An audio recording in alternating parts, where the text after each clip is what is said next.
kembali ke daerah Tutong. Baik, terima kasih rakan setugas kita Muammar dan juga Mahira. Bismillahirrahmanirrahim. Assalamualaikum warahmatullahi wabarakatuh. Selamat pagi dan salam sejahtera. Kita bersua pada pagi ini menerusi lintas langsung kami bawakan dari daerah Tutong untuk edisinya pada hari Selasa 21 Oktober 2025 Masihi. Dan alhamdulillah cuaca di daerah Tutong sangat cerah dan juga mengizinkan pada pagi ini. Jadi apapun perancangan audio didoakan semoga semuanya akan diberikan kelancaran dan juga dipermudahkan untuk pagi ini. Dan seperti biasa dalam pertemuan kita untuk kali ini akan dikongsikan terlebih dahulu dua info semasa yang akan berlangsung di daerah Tutong. Di mana pada hari Rabu 22 Oktober 2025, Radio Televisyen Brunei akan mengadakan buat tutup bersama BIS kita yang akan mengambil tempat di Dewan Seri Kenangan Daerah Tutong. InsyaAllah akan bermula pada jam 10 pagi hingga 5 petang. Jadi pelbagai juga antara pengisian menarik telah pun disediakan untuk audio, jadi orang ramai boleh datang beramai-ramai bagi memeriahkan lagi acara buat tutup bersama BIS kita ini yang akan berlangsung pada esok Rabu 22 Oktober 2025 Masihi.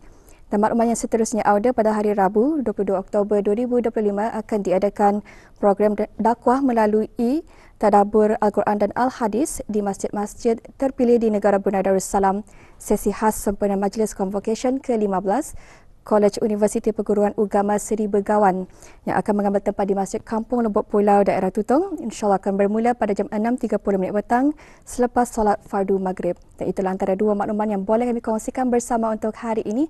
Dan seterusnya kita akan beralih untuk mengikuti bahan visual yang telah pun disediakan. Untuk itu mari kita terus saksikan bersama.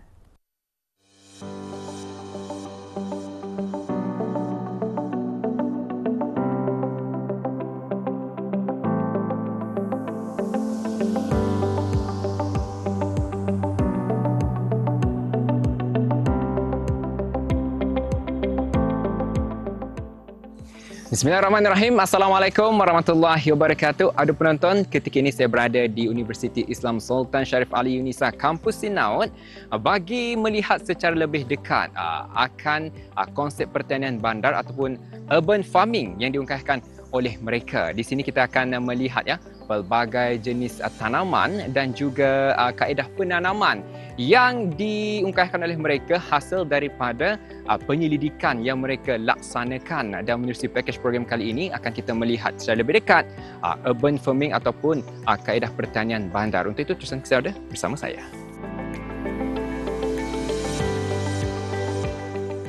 Pertumbuhan ekonomi, jaminan keselamatan makanan dan kesejahteraan sosial sesebuah negara bergantung antaranya pada industri pertanian yang mampan. Pembangunan pertanian mampan turut mengambil kira akan faktor-faktor seperti menjaga biodiversiti, menjaga kelestarian sumber semula jadi, namun dalam pada masa yang sama mampu meningkatkan kualiti hidup masyarakat secara keseluruhan.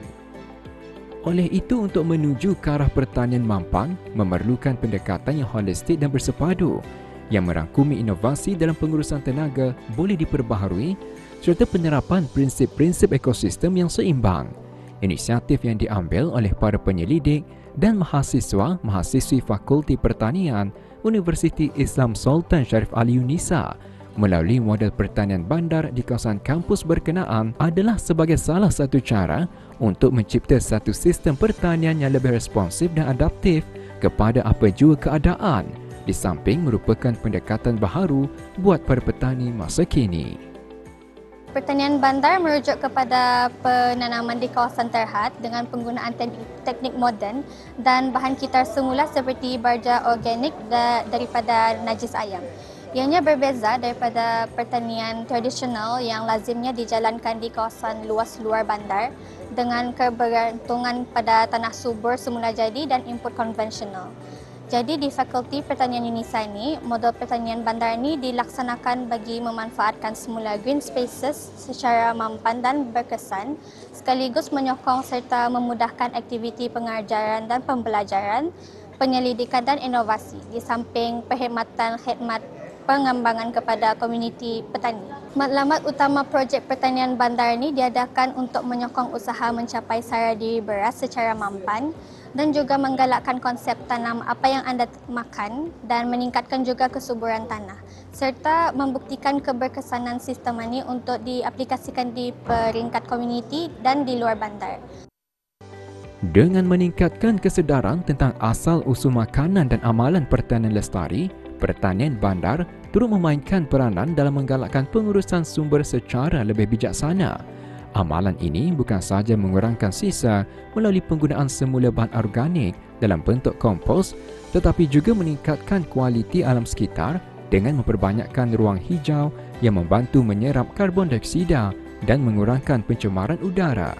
Pertanian bandar yang melibatkan penggunaan teknologi moden seperti pertanian vertikal, hidroponik, aquaponik dan lain-lain turut menyumbang kepada inovasi dalam sektor pertanian yang lebih efisien, mesra alam dan sesuai dengan ruang yang terhad di kawasan bandar.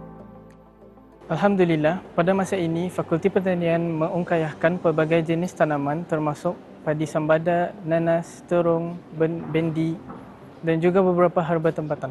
Kaedah yang digunakan di sini adalah greenhouse, sistem cuaca dan sistem irigasi seperti penanaman kacang bendi menggunakan sistem drip fertigasi. Kaedah pertanian bandar adalah salah satu pendekatan yang menyokong industri pertanian mampan, terutama di kawasan bandar. Dengan pertanian bandar, masyarakat yang tinggal di kawasan bandar dapat mengurangkan pergantungan terhadap sumber makanan luar, sekaligus mengurangkan jejak karbon melalui pengurangan jarak pengangkutan makanan dan mempromosikan penggunaan teknologi lebih efisien dalam penanaman. Namun, untuk merealisasikan pertanian bandar itu, pelbagai aspek perlu diberi perhatian, termasuklah perancangan ruang bandar yang strategik, pendidikan komuniti mengenai amalan pertanian lestari dan sebagainya. Cabaran utama yang saya lihat adalah keperluan untuk sentiasa mempunyai strategi yang kritikal dan fleksibel supaya kita dapat berwaspada dan cepat menyesuaikan diri dengan sebarang perubahan yang berlaku secara mengejut.